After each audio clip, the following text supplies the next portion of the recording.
حضور نے فرمایا لوگوں یاد رکھنا، یہ خطبہ حجۃ الوداع میں نبی پاک نے فرمایا، یہ حضور خطبہ دے رہے ہیں اور اس وقت دے رہے ہیں جب حضور صحابہ کو بتا چکے ہیں کہ یہ آخری ملاقات ہے۔ جو دور دراز سے آئے ہیں ان کو بتایا ہے کہ یہ میری تمہاری جو مجلس ہے، جو محفل ہے، جو تم سے بات ہو رہی ہے، یہ آخری ہے۔ محبوب فرمانے لگے لوگوں یاد رکھنا قیامت قائم ہوگی۔ ان جملوں کا حسن ملاحظہ کر لیں۔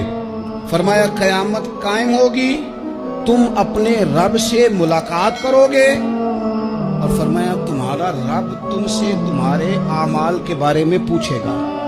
یہ خطبہ حجۃ الوداع میں کریم نے فرمایا، صبح تم اٹھے کیا عمل کیا اللہ پوچھے گا، کسی سے ملاقات ہوئی طرز کیا تھی، سوچ کیا تھی اللہ پوچھے گا، لین دین میں کیا معاملات تھے، تمہارے اعمال کے اللہ سے ملاقات ہوگی، وہ کھڑا کر کے پوچھے گا۔ اور حدیث میں کئی جگہ پہ حضور نے فرمایا وہ تم سے سوال کرے گا، تمہیں جواب دینا ہے۔ میرے عزیز بھائیوں تیار رہنا چاہیے، تیار۔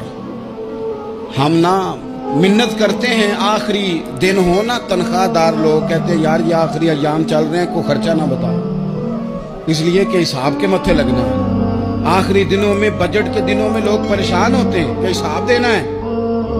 جب رب سے ملاقات کریں گے اور وہ حساب مانگے گا، کتنا مشکل کام ہے۔ اور ایک مقام پہ حضور نے فرمایا جس سے اللہ نے حساب مانگا وہ تو الجھ گیا، دعا کرو وہ حساب مانگے ہی نہ، بے حساب ہی بخشش فرما دے۔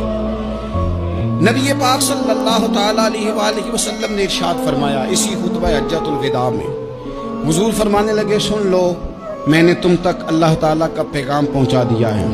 اب جس شخص کے پاس امانت رکھی ہو اس پر لازم ہے کہ وہ امانت اس تک پہنچا دے جو اس کا مالک ہے۔ ہم بہت سارے لوگ ایسے ہوتے ہیں ہمارے پاس امانتیں ہوتی ہیں، کچھ بھی نہ ہو تو کچھ لوگوں کے راز کی امانت ہوتی ہے، کچھ بھی نہ ہو تو کچھ لوگوں کی باتیں ہم تک پہنچ جاتی ہیں، وہ راز ہوتا ہے، وہ امانت ہوتی ہے۔ مجلس کی گفتگو بھی امانت ہے، لیکن ہم امانتوں کا خیال نہیں کرتے، خیانت ہو جاتی ہے۔ بہت محتاط ہو کر اپنی زندگی میں امانتوں کا خیال کیا جائے۔ یا ایھا الذین آمنوا لا تخونوا اللہ والرسول وتخونوا اماناتکم وانتم تعلمون۔ اللہ فرماتے ہیں ایمان والو نہ رب سے خیانت کرنا، نہ رب کے رسول سے خیانت کرنا، نہ آپس میں ایک دوسرے سے خیانت کرنا، جانتے بوجھتے ہوئے یہ کام نہ کرنا۔ وانتم تعلمون، جانتے ہو، تمہیں پتہ ہے۔ کبھی بھی بددیانتی کا مظاہرہ نہ کریں اپنی زندگی میں، کبھی بھی۔ اور یہ بھی یاد رکھ لیں بچوں کو کیا پتا کہ ہمارا ابا حلال لا رہا ہے کہ حرام لا رہا ہے، آپ لا رہے ہیں نا، تو وہ تو بیچارے بھولے پن میں کھا رہے ہیں، تو حساب آپ نے دینا ہے۔ جنہ لی تو پاپ کمائے ہن کتھے نہیں ہو تیرے کرتے، بلانا۔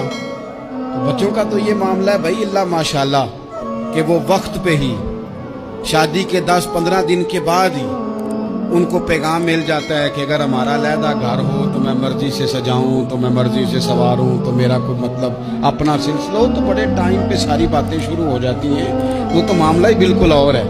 تو بالکل کسی بھی امانت میں کبھی بھی خیانت کرنے کی کوشش نہ کریں، اور یاد رکھیں مال حرام جہاں آتا ہے وہاں بڑی تباہی آتی ہے، جہاں لوگ بددیانت ہو جاتے ہیں وہاں معاملات بڑے خراب ہو جاتے ہیں۔ اللہ تبارک و تعالیٰ دیانتداری کی توفیق عطا فرمائے۔ حضور نے خطبہ حجۃ الوداع کے موقع پر فرمایا میں نے آج جاہلیت کے سارے سود ختم کر دیے۔ نبی پاک میدان عرفات میں کھڑے ہو کے فرمانے لگے جس بندے نے بھی کسی سے پیسے لیے ہیں وہ اصل رقم دے گا، زائد نہیں دے گا۔ حضور کے بڑے قریبی تھے ایک، فرمایا انہوں نے بھی کچھ لوگوں سے پیسے لیے ہوئے، چونکہ وہ سب لوگ کرتے تھے، حرام ہی نہیں تھا۔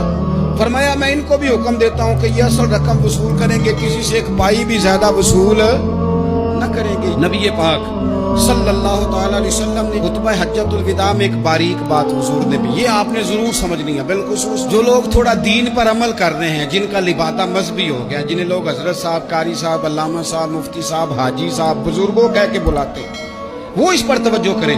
میرے نبی پاک صلی اللہ علیہ وسلم نے خطبہ حجۃ الوداع کے موقع پہ ارشاد فرمایا لوگوں شیطان اب مایوس ہو گیا ہے، وہ تم سے بتوں کی پوجا نہیں کرا سکے گا، ہاں وہ تمہیں چھوٹے چھوٹے گناہوں میں مبتلا کرے گا، وہ تم سے چھوٹے چھوٹے عیب کرائے گا، تم سمجھو گے یہ تو غلطی کوئی نہیں، فرمایا اس سے بچ کے رہنا۔ اب وہ مایوس ہو گیا، بتوں کی پوجا نہیں کرا سکتا، تمہیں اپنی پوجا نہیں کرا سکتا، لیکن چھوٹی چھوٹی غلطیاں، ایک مقام پہ فرمایا نا چھوٹا گناہ ہونا تو مومن اسے پہاڑ سمجھتا ہے، اتنا بڑا ہو گیا اور منافق کہتا ہے یہ تو کچھ بھی نہیں. تو اپنی زندگی کے اندر چھوٹی چھوٹی کوتاہیاں. حضرت سعدی فرمایا کرتے تھے سیلاب اچانک نہیں آتے, پہلے چھوٹا سا سوراخ ہوتا ہے دریا کے کنارے میں, اسے بند نہ کیا جائے پھر